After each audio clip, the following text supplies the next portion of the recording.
నా పేరు అతినమోని నాగేష్ కుమార్. నేను భారత రాష్ట్ర ట్రేడ్ యూనియన్ బీఆర్టీయూ ట్యాక్సీ రంగానికి అధ్యక్షుడిగా, మొత్తం బీఆర్టీయూ రంగానికి ఉపాధ్యక్షుడిగా ఉన్నాను. మొట్టమొదట తెలంగాణ రాష్ట్రంలోని డ్రైవర్ల సమస్య మీ ముందుకు తీసుకురావడానికి ప్రయత్నం చేస్తాను. తెలంగాణ రాష్ట్రంలో 22 లక్షల పైచిలకు డ్రైవర్లు ఉన్నారు. అలాగే గీగ్ మరియు ప్లాట్ఫామ్ వర్కర్స్ కింద పనిచేసే వాళ్ళంటే స్విగ్గీ, జొమాటో, డెన్జో ఇట్లా డెలివరీ బాయ్స్, అమెజాన్, ఫ్లిప్కార్ట్, జాప్టో, దాంతోపాటు ఓలా, యూబర్, ర్యాపిడోలో నడిపే డ్రైవర్స్, యాప్ బేస్ పైన యాప్ ఆధారిత పనిచేసే వాళ్ళు 4 లక్షల మంది పైచినుకు ఉన్నారు. వీళ్ళ సమస్య ప్రధానంగా మేము తెలియజేయడం జరిగింది. అలాగే ముఖ్యంగా డ్రైవర్ల సమస్య 5 లక్షల ప్రమాద బీమా 2015లో గౌరవ ముఖ్యమంత్రి కేసీఆర్ గారు అప్పుడు డ్రైవర్లు, ఆ కుటుంబం పెద్ద డ్రైవర్ కనుక చనిపోతే ఆ కుటుంబం రోడ్డు మీదకి రావద్దని చెప్పేసానని 5 లక్షల ప్రమాద బీమా అంటే ఏదైనా ప్రమాదవశాత్తు డ్రైవర్ మరణిస్తే ఆ కుటుంబానికి ₹1 ఖర్చు లేకుండా 5 లక్షల బీమా అందించాలని చెప్పేసి పథకం తీసుకొచ్చాడు. అది 2015 నుంచి 2024 కేసీఆర్ గారు గవర్నమెంట్ ఉన్నంత వరకు బ్రహ్మాండంగా నడిచిన పథకాన్ని ఇప్పుడున్న ప్రభుత్వం ఆ పథకాన్ని రెన్యువల్ చేయట్లేదు. తక్షణమే ఆ పథకాన్ని, ఎందుకంటే డ్రైవర్లకు ఉన్న ఒకే ఒక భరోసా సోషల్ సెక్యూరిటీ స్కీమ్ 5 లక్షల ప్రమాద బీమా తక్షణమే రెన్యువల్ చేయాలి. అలాగే ఈ యాప్ బేస్ పైన పనిచేసే డ్రైవర్లు ఎవరైతే ఉన్నారో ఈ యాప్ మీద ఆధారపడి పనిచేసే వాళ్ళకి కిలోమీటర్ రేట్ ప్రైస్, ఎందుకంటే ఇప్పుడు ప్రస్తుతం ఉన్న కిలోమీటర్స్ హైప్ ఉన్నాయి. పెట్రోల్ కానీ, డీజిల్ కానీ, సిఎన్జి కానీ వందలలో ఉంటే కిలోమీటర్ ఇప్పటికీ కూడా ఈ కాలంలో కూడా ₹8, ₹9 కిలోమీటర్ ఇస్తుండు. ప్రభుత్వం ప్రకారం కూడా ఒక జీవో ఉంది ₹17 కిలోమీటర్ ఇవ్వాలని. ఆ జీవోని తక్షణమే రెన్యువల్ చేయాలని చెప్పేసి, అది ప్రీపెయిడ్ ట్యాక్సీకి ఉంది, అది అన్ని వాహనాలకి వర్తించేలాగా ఆ జీవోని అన్ని ట్యాక్సీలకు వర్తించేలాగా చేయాలి. అండ్ ఇంకోటి మేజర్గా తెలంగాణ రాష్ట్ర వ్యాప్తంగా ఉన్న 22 లక్షల మంది పైచినుకు డ్రైవర్లకి డ్రైవర్స్ వెల్ఫేర్ బోర్డు, ఇది కొన్ని ఏళ్ళుగా ఉన్న డిమాండ్. ఇది ఇప్పుడున్న ప్రభుత్వం మేము వచ్చిన 100 రోజులలో ఈ హామీలన్నీ నెరవేరుస్తామని చెప్పేసి అని ముఖ్యమంత్రి రేవంత్ రెడ్డి గారే మీటింగ్ పెట్టి డ్రైవర్లను పిలిపించి చెప్పాడు, కూర్చోబెట్టి 100 రోజులలో నేను చేస్తాను అని చెప్పారు. 100 వెళ్ళిపోయి సంవత్సరం దాటిపోయింది. ఈరోజు వరకు నా ఊసు లేదు, ఏం లేదు. ఈ యాప్ మీద ఆధారపడి పనిచేసే డ్రైవర్లకు ఓలా, యూబర్, ర్యాపిడో తరహాలో ఒక యాప్ తీసుకొని రావాలి ప్రభుత్వం. అది కూడా రేవంత్ రెడ్డి గారే చెప్పారు, నేను యాప్ తీసుకొని వస్తాను, అది తీసుకొని రావాలి.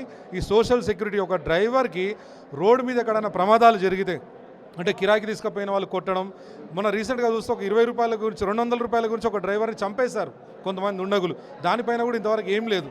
అంటే ఇలాంటివి ఏవైతే ఉన్నదో వాళ్ళకి సామాజిక భద్రత, ఒక చట్టం అనేది ఉంటే డ్రైవర్ల మీద చెయ్యి వేయడానికి కూడా మిగతా వాళ్ళు ఆలోచిస్తారు. ఎందుకంటే డ్రైవర్ కూడా మనిషే, ఆయనకి కుటుంబం ఉంటుంది. 100% వాళ్ళకి సోషల్ సెక్యూరిటీ స్కీమ్ డ్రైవర్లకు కావాలి. ఈ 5 లక్షల ప్రమాద బీమా రెన్యువల్ చేయాలి.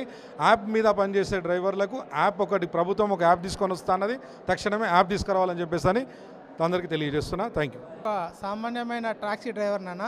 ఇంతకుముందు ట్యాక్సీ తోలుకొని బతికినప్పుడు గిరాకులు బాగుండే, ఎక్కడ జాతరలు పోయినా ఎక్కడ పోయినా బాగుండే. ఇప్పుడు ఫ్రీ బస్ వచ్చిన తర్వాత డ్రైవర్లకు చాలా కష్టం వచ్చింది. ఎక్కడి బండ్లు అక్కడనే ఆగిపోయినాయి. ఈఎంఐలు కట్టుడు కూడా చాలా ఇబ్బంది అవుతుంది. ఫైనాన్స్ వాళ్ళు వచ్చి వేధింపులు చేస్తున్నారు.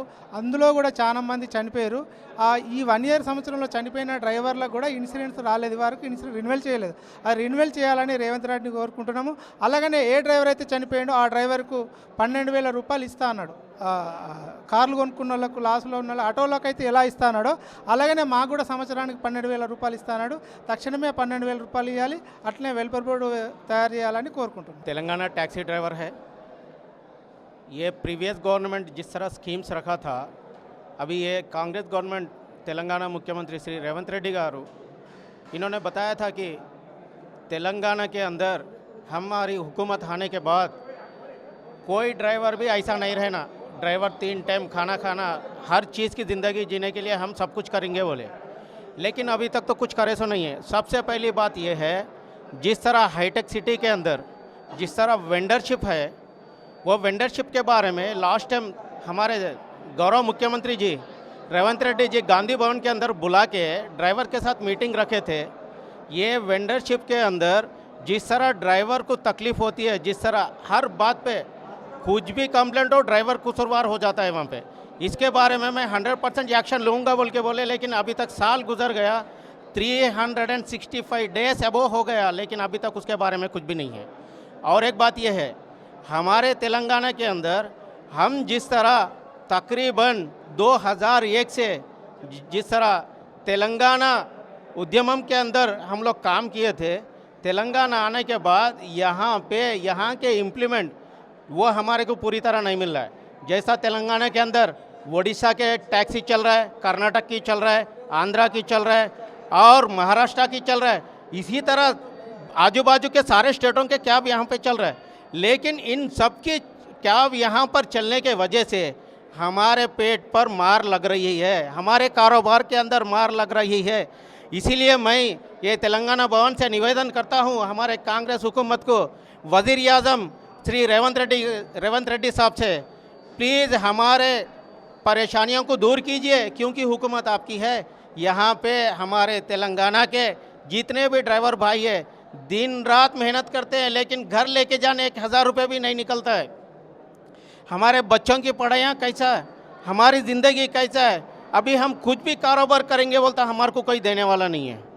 हाँ, हम गाड़ियाँ लेकर हम गाड़ियों की किस्त नहीं बन सककर हम कितने परेशानी उठाते हैं। इसीलिए हम निवेदन करते हैं, प्लीज़ आप थोड़ा सा हमारे अंदर जिद्दजहद करके हमारे परेशानियों को दूर करने के लिए जिस तरह आपने गांधी भवन के अंदर वादा किया था वो वादे को पूरा निभाना करके मैं आवेदन करता हूँ। जय तेलंगाना।